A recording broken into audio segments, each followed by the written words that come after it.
Hi guys, welcome back to our channel. இன்றைக்கி வீடியோவில் நம்ம எதை பற்றி பார்க்க போகிறோம்னாக்கா அம்மா ஸ்பெஷல் சிக்கன் பிரியாணி.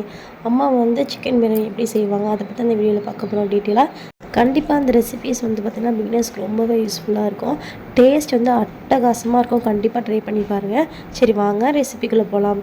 ஃபர்ஸ்ட் வந்து பார்த்திங்கனாக்கா நம்ம வந்து ஒரு சட்டி வச்சுட்டு அதில் வந்து 3 டேபிள் ஸ்பூன் அளவுக்கு வந்து எண்ணெய் ஆட் பண்ணிக்கலாம், குக்கிங் ஆயில் ஆட் பண்ணிக்கலாம். அது கூடவே வந்து பார்த்திங்கன்னா ஒரு 2 டேபிள் ஸ்பூன் அளவுக்கு நம்ம கீ சேர்த்துக்கலாம். அந்த 2 ஃப்ளேவரும் வந்து சேர்க்கும் போது பார்த்திங்கன்னா அரோமா செமையாக இருக்கும். அதனால் எண்ணெய் கொஞ்சம் நெய் கொஞ்சம் ஆட் பண்ணிக்கலாம். நெக்ஸ்ட்டு வந்து பார்த்திங்கனாக்கா கறியிலே வந்து பார்த்திங்கன்னா எங்கள் அம்மா எல்லா மசாலாவும் போட்டு ஊற வச்சுருவாங்க.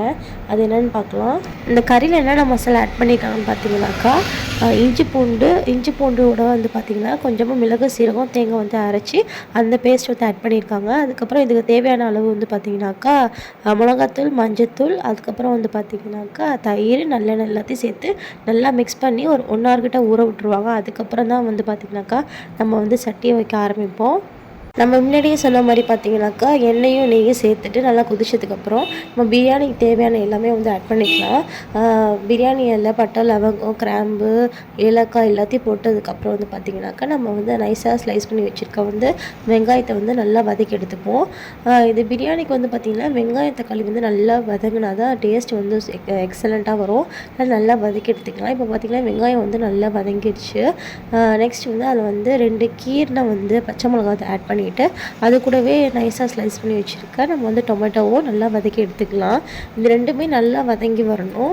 அதுக்கப்புறம் வந்து பார்த்திங்கனாக்கா நம்ம மசாலாவில் பட்டி வச்சுருக்க வந்து சிக்கன் ஆட் பண்ணிக்கலாம். முன்னாடி சொல்ல மறந்துட்டேன், இந்த மசாலாவில் வந்து பார்த்திங்கன்னா தேவையான அளவுக்கு உப்பும் சேர்த்து நல்லா பசஞ்சு வச்சுருவாங்க. இதுக்கப்புறம் வந்து உங்களுக்கு வந்து கொஞ்சம் எக்ஸ்ட்ராவாக தேவைன்னா நீங்கள் வந்து சால்ட்டோ இல்லை வந்து சில்லி பவுடரோ ஆட் பண்ணிக்கலாம். அம்மா வந்து முன்னாடியே எல்லாத்தையும் சேர்த்து மிக்ஸ் பண்ணி வச்சுருவாங்க. அதுவே வந்து கரெக்டாக இருக்கும், எக்ஸலண்ட்டாக இருக்கும். நெக்ஸ்ட்டு வந்து பார்த்திங்கனாக்கா நம்ம எந்த அளவுக்கு தண்ணி எடுத்துருக்கோமோ அரிசி எடுத்துருக்கோமோ அந்த அளவில் வந்து 2 மடங்கு வந்து பார்த்திங்கனாக்கா வந்து தண்ணி எடுத்து ஊற்றிக்கணும். இதில் வந்து பார்த்திங்கன்னா அரிசி வந்து நாங்கள் ஒரு 1/2 hour முன்னாடி ஊற வச்சுட்டு அதுக்கப்புறம் தான் வந்து ரெடி பண்ண ஆரம்பித்தோம். கறி வந்து பார்த்திங்கன்னா 1 hour கிட்ட ஊறணும். அரிசி வந்து 1/2 hour ஊறிட்டு நம்ம எந்த அளவில் வந்து எடுத்துருக்கோமோ அது 2 மடங்கு வந்து தண்ணி ஊற்றிட்டு அதுக்கப்புறம் வந்து பார்த்திங்கன்னா இதில் வந்து புதினா கொத்தமல்லியும் ஆட் பண்ணிவிட்டு நம்ம வந்து இந்த கறி போட்டிருக்கோம்ல அதுக்கப்புறம் வந்து தண்ணி நல்லா கொதித்து வந்ததுக்கப்புறம் தான் நம்ம அரிசி போடணும். தண்ணி நல்லா கொதித்து வரட்டு நம்ம இப்போ கொஞ்ச நேரம் மூடி வச்சிடலாம். இப்போ பார்த்திங்கன்னா தெரியும் தண்ணி நல்லா கொதித்து வந்துடுச்சு. இப்போ வந்து பார்த்திங்கனாக்கா நம்ம ஊற வச்சுருக்க அரிசியை வந்து நம்ம ஆட் பண்ணிக்கலாம். தண்ணி வந்து பார்த்திங்கன்னா நல்லா கொதித்து வந்ததுக்கப்புறம் தான் நீங்கள் அரிசியை ஆட் பண்ணணும்.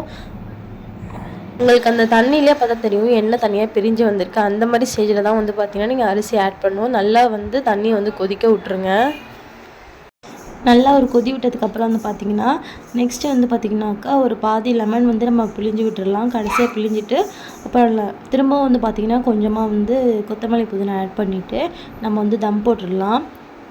தம் போடும்போது வந்து பார்த்திங்கனாக்கா ஸ்டவ் வந்து லோ ஃப்ளேமில் வச்சு தம் போட்டுருங்க. ஒரு 5 நிமிஷம் தம் போட்டால் போதும். நல்லா வந்து ரைஸ் வந்து உதிரி உதிரியாக குக்காகி வந்துடும். தம் போட்டாச்சு. வந்து பார்த்திங்கன்னா மூடி போட்டு நல்லா வெயிட்டான பொருள் வந்து மேலே ஒரு 5 நிமிஷம் லோ ஃப்ளேமில் வச்சிங்கனாக்கா தம் போட்டாச்சு, அவ்வளோதான். இப்போ வந்து பார்த்திங்கன்னா 5 நிமிஷத்துக்கு அப்புறம் தம்மை வந்து எடுத்ததுக்கப்புறம் வந்து பார்த்திங்கன்னா உங்களுக்கு பார்த்தாலே தெரியும் நம்ம வந்து எந்த ஃபுட் கலரும் ஆட் பண்ணாமல் ரைஸ் வந்து உதிரி உதிரியாக வந்து சூப்பராக வந்திருக்கு. டேஸ்ட் வந்து அல்டிமேட்டாக இருக்கும். கண்டிப்பாக அந்த ரெசிபி வந்து ட்ரை பண்ணி பாருங்கள். உங்கள் வீட்டில் ட்ரை பண்ணி பார்த்துட்டு எப்படி இருந்துச்சு மறக்காமல் வந்து உங்கள் ஃபீட்பேக் வந்து சொல்லுங்கள். இந்த வீடியோ உங்களுக்கு பிடிச்சிருந்தா மறக்காமல் லைக் அண்ட் சப்ஸ்கிரைப் பண்ணுங்கள்.